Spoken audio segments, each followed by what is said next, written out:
ಅನ್ನೋದು ಹೊಸ ಸರ್ಕಾರದ ಮೊದಲನೇ ಬಜೆಟ್ನಲ್ಲಿ ರೈತರ ಬಜೆಟ್ನಲ್ಲಿ ನಾವು ಹೇಳೋರಿದ್ದೇವೆ. एमएसपी कितनी बढ़ाई जाएगी?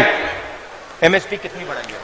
ಮತ್ತು ರೈತರ ಕನಿಷ್ಠ ಸಾಮಾನ್ಯ ಬೆಲೆ ಏನಿದೆ ಅದನ್ನು ಎಷ್ಟು ಹೆಚ್ಚು ಮಾಡ್ತೀವಿ ಅನ್ನೋದನ್ನು ಕೂಡ ಆ ರೈತರ ಬಜೆಟ್ನಲ್ಲಿ ನಾವು ಹೇಳೋರಿದ್ದೇವೆ. कितना बोनस मिलेगा? कितना बोनस मिलेगा? ಎಷ್ಟು ಬೋನಸ್ ಅನ್ನು ಕೂಡ ರೈತರಿಗೆ ಮತ್ತು ಕಾರ್ಮಿಕರಿಗೆ ಕೊಡ್ತೇವೆ, ರೈತರ ಬೆಳೆಗಳಿಗೆ ಕೊಡ್ತೇವೆ ಅನ್ನೋದನ್ನು ಕೂಡ ಅದೇ ಬಜೆಟ್ ನಲ್ಲಿ ನಾವು ಹೇಳೋರಿದ್ದೇವೆ. कितना कर्जा दिया जाएगा? ಎಷ್ಟು ಅವರ ಸಾಲ ಮನ್ನಾ ಆಗ್ತದೆ ಅನ್ನೋದನ್ನು ಕೂಡ ಅದೇ ಬಜೆಟ್ ನಲ್ಲಿ ನಾವು ಹೇಳೋರಿದ್ದೇವೆ. कितने फूड प्रोसेसिंग प्लांट लगाए जाएंगे? कितनी स्टोरेज फैसिलिटीज दी जाएंगी? ಎಷ್ಟೊಂದು ಆಹಾರ ಸಂಸ್ಕರಣಾ ಘಟಕಗಳನ್ನ ಈ ದೇಶದಲ್ಲಿ ಸ್ಥಾಪನೆ ಮಾಡ್ತೇವೆ, ಎಷ್ಟೊಂದು ಗೋಡೌನ್ಗಳನ್ನ ನಾವು ಈ ದೇಶದಲ್ಲಿ ನಿರ್ಮಾಣ ಮಾಡ್ತೇವೆ ರೈತರಿಗೋಸ್ಕರ ಅನ್ನೋದನ್ನು ಕೂಡ ಅದೇ ರೈತರ ಬಜೆಟ್ ನಲ್ಲಿ ನಾವು ಹೇಳೋರಿದ್ದೇವೆ. साल के पहले ही आपको बता दिया जाएगा.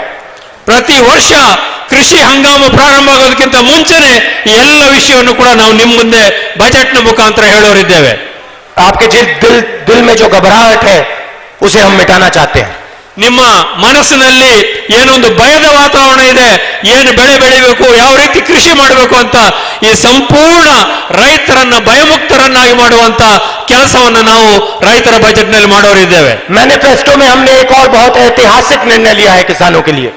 ನಾವು ಮತ್ತೊಂದು ಐತಿಹಾಸಿಕವಾಗಿರುವಂತ ನಿರ್ಣಯವನ್ನು ಕೂಡ ರೈತರ ಪರವಾಗಿ ತೆಗೆದುಕೊಳ್ತಾ ಇದ್ದೇವೆ.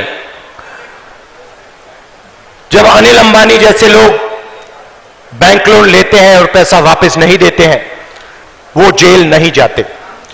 ಯಾವಾಗ ಈಗಿನ ಸ್ಥಿತಿನಲ್ಲಿ ಅನಿಲ್ ಅಂಬಾನಿ ಅಂತ ಒಬ್ಬ ಉದ್ಯಮಿ ಸಹಸ್ರಾರು ಕೋಟಿ ರೂಪಾಯಿಗಳನ್ನ ಸಾಲವನ್ನು ಪಡಿತಾರೆ, ಬ್ಯಾಂಕ್ಗಳಿಗೆ ಹಣವನ್ನು ವಾಪಸ್ ಕೊಡೋದಿಲ್ಲ, ಆದ್ರೂ ಕೂಡ ಅವರು ಜೈಲಿಗೆ ಹೋಗುವಂತಹ ಸಂದರ್ಭ ಇಲ್ಲ. किसान अखबार में पढ़ते हैं अनिल अंबानी ने 45,000 करोड़ रुपए लिया, वापस नहीं दिया, बाहर घूम रहा है.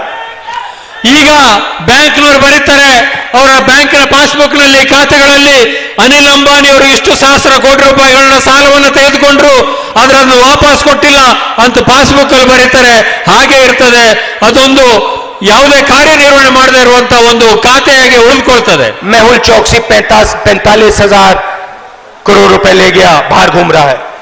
ಮೇಹುಲ್ ಚೋಕ್ಸಿ ಅವರು ಕೂಡ ಸಹಸ್ರಾರು ಕೋಟಿ ರೂಪಾಯಿಗಳನ್ನ ಸಾಲ ಪಡೆದ್ರು, ಬ್ಯಾಂಕಿಗೆ ಹಣವನ್ನು ವಾಪಸ್ ಕೊಡಲಿಲ್ಲ. तो हमने निर्णय लिया है कि सरकार बनने के बाद हिंदुस्तान का कोई भी किसान कर्जा ना लौटाने पर जेल नहीं जा सकता है. ಆದ್ರೆ ಕಾಂಗ್ರೆಸ್ ಪಕ್ಷ ಒಂದು ತೀರ್ಮಾನವನ್ನು ತೆಗೆದುಕೊಂಡಿದೆ.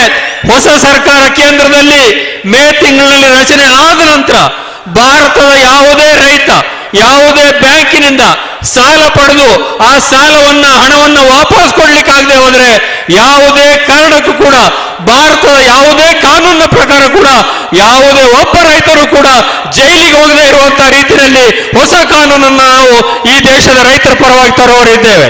कोई भी किसान कर्जे के मामले में जेल नहीं जा पाएगा. ಹಣ ಅವರು ಬ್ಯಾಂಕಿಗೆ ಕಟ್ಟಲಿಕ್ಕೆ ಹೋಗದೆ ಹೋದ್ರೂ ಕೂಡ ಅವರ ಸಾಲ ಮನ್ನಾ ಆಗ್ತದೆ ಮತ್ತು ಯಾವುದೇ ಒಬ್ಬನೇ ಒಬ್ಬ ರೈತ ಜೈಲಿಗೆ ಹೋಗದೆ ಇರುವಂತಹ ಸ್ಥಿತಿಯನ್ನು ನಾವು ನಿರ್ಮಾಣ ಮಾಡ್ತೇವೆ.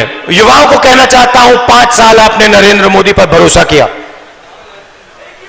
ನಾನು ಯುವಕರಿಗೆ ಹೇಳಲಿಕ್ಕೆ ಬಯಸ್ತೇನೆ, 5 ವರ್ಷಗಳ ಕಾಲ ಈ ದೇಶ